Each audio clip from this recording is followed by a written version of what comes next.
Hi, George Peterson here from Front of House.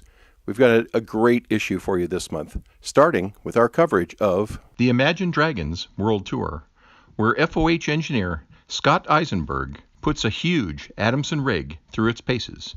Check that out.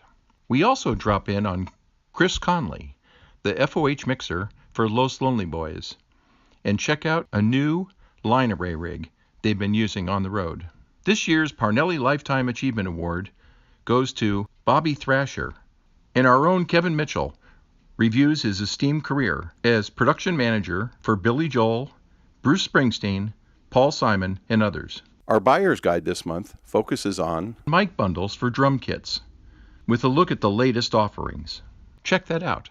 We also present glimpses at recent nightclub installations, from Sammy Hagar's venue in Cabo San Lucas to others in Guangzhou, China, New York, Las Vegas, and West Dundee, Illinois. And we go way out for a week to hang on the Jam Rock Reggae Cruise. Jammin' man. There's a lot more in this month's issue of Front of House, whether you read it online, in print, or with our way cool, free iPad edition. But wherever you go, whatever you do, don't piss off the sound guy.